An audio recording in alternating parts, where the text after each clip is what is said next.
Hi, I'm Jeremy at FiTech Fuel Injection, and today we're going to do a little bit of a Q&A.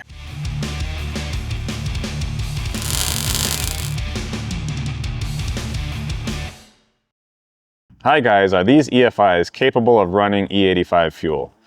Yes, our sensors and our injectors and fuel pumps and fuel lines are E85 compatible. You will have to be careful how much power your engine is able to produce versus how much horsepower our throttle bodies are rated at, or injectors, or whatever system you're running. E85 will take out about a third of that rating, so a 600 horsepower throttle body would only support 400 horsepower of E85, and that's where your issue is going to be, is running out of injector flow rate or even fuel pump. So the fuel pumps, again, like our 255s, we rate them at about 600 horsepower, and our 340s would be about 800 horsepower. But when the 255 is running on E85, that would only support 400, and 800 horsepower would be in the 500 region. So don't forget that the fuel pressure and supply volume still needs to be there. When you're running E85, you don't have to change too much of the settings, other than if you have the ethanol content option, set it to the correct value. That should get you really close. It may take more starting fuel, it may take a little more accelerator pump fuel. You still keep your AFR targets the same as if it was gasoline, because the oxygen sensor is running a lambda calculation where it's converting what it sees as lambda into AFR, and the software is based on gasoline 14.7 AFR. So don't change all your numbers to be E85 numbers. Just tune it as if it's gasoline. You can sometimes run more spark if you were retarding something for knocking. The E85's got much higher octane, so you could probably take out some of that compensation and just run as kind of like the max timing that it would need for that condition. Don't go overboard on that. I only recommend running E85 when you've got high compression or a power adder. If it's just your daily driver, the net benefit there's no net benefit really as far as like price and all that. I only use it when I need it for the octane, or for the charge cooling on a boost system, but that also acts as octane.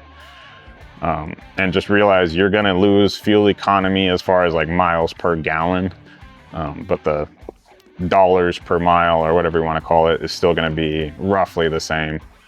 So if you want to use it, it's fine. You don't have to have high compression and all this to make it work. It'll still run.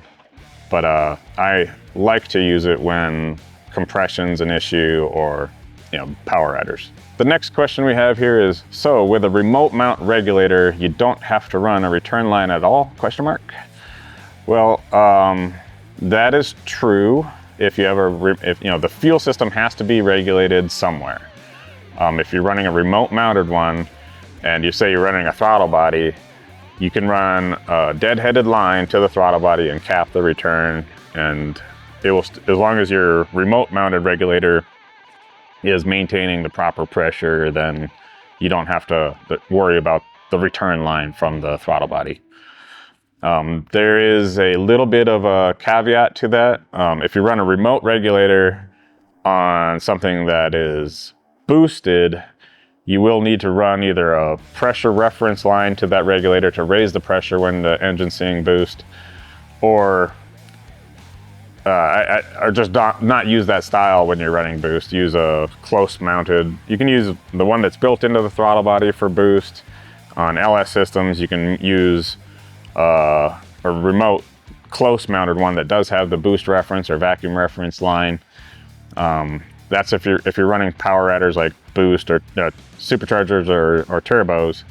If you just run a remote filter, say far away from the engine with no vacuum reference, as the boost comes up, that intake air pressure was actually pushing against the fuel that's trying to be injected in, so it actually reduces the injector flow rate and can limit how much power you can make. And the calculations for the software are set up to be vacuum or boost referenced. If you're running if you're running naturally aspirated, no boost, you can run remote ones, and in the LS software, there's an option to turn off the vacuum reference, and that'll calculate the fuel pulse widths just a little bit differently. But yeah, you can run deadheaded to most systems.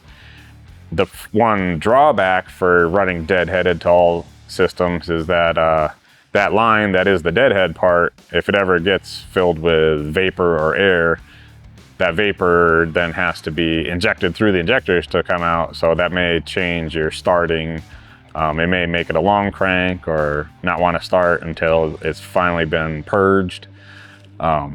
So be careful with that. Another drawback with deadheading is there can be a slight amount of water hammer effect going on, causing the pressure to kind of bounce around.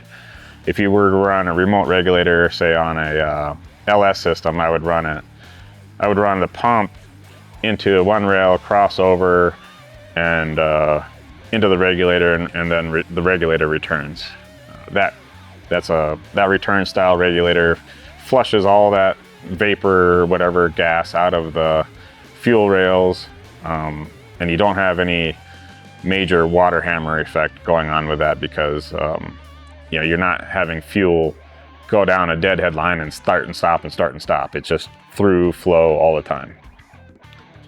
The next question we have is, greetings, I just got my GTO out of the shop a week ago Friday with a new tri-power FiTech setup. So far it runs great. I've put about 250 miles on it since the start, so getting through the initial learning curve. However, the IAC number is running high according to your specs. Presently, it's hovering around 38 to 40. I'm not sure where it was initially set up by the shop that did the install, but this is where it is today. Should I leave it alone for the time being and the self-learning process, or go through the synchronizing method shown here to try to get it back down to a lower number? So yeah, the IAC number that you see is a result of how you set the throttle screws adjustment for the minimum opening on the throttle. Ideally, we want that number to be fairly low. We recommend between like 4 and 10. That's when the engine's fully warmed up, just at idle, with no extraneous loads like air conditioning or anything like that. That'll be like the least amount of air required for that engine. And so when it's reading somewhere between 4 and 10, that means the IAC pintle is pretty darn closed. That allows a cold engine to have more IAC opening, enough to get that higher idle that you need sometimes with a colder engine to get it started and running properly. And it also overcomes all the oil friction and other alternator load from trying to recharge the battery from sitting overnight. So the engine, when it's cold, needs a lot more air, and that IAC is going to open and give it the air, and the calculations for the fuel just kind of take care of themselves with temperature compensations and the speed density calculation. However, if your throttle has changed its own adjustment, maybe a screw has turned or worn in, or if your timing has moved, or you've somehow changed your engine in some way, or it just naturally has a little more electrical load constantly for some reason or whatever, the IAC will move itself using its feedback loop to try to keep the RPM at that target RPM. And if it says it needs more air, it'll open that IAC a few steps, and in this case it's up at 38 to 40. He doesn't know if it was initially set up properly in the beginning, but yeah, if it's at 38 to 40 at a fully warmed idle, yes, I would adjust the screw on the throttle ever so slightly to get that to come down. So basically the screw adjustment to make it go down would be to turn the screw in to open that throttle more.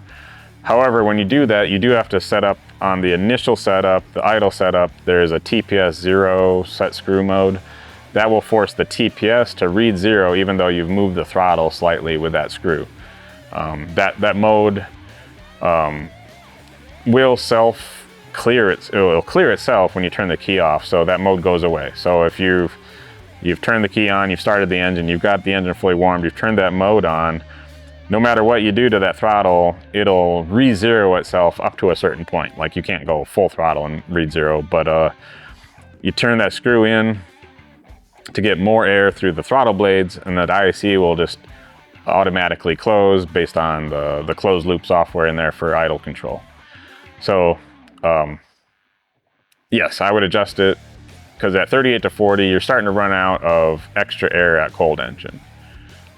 Also, you'll notice that when you drive the car, when you open the throttle, the IAC steps will go up, and that's a feature that's meant to help when you're decelerating, that it's not always fully closed already, and then maybe comes down to idle really quickly, and then it may be in the incorrect spot. So if we start from a high known position, we can taper it back down to a steady controlled idle.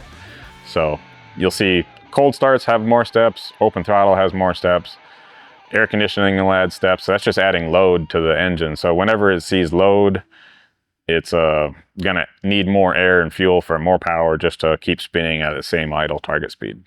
Hopefully I've answered these questions thoroughly enough, and if you do have more questions or comments, leave them in the comment below.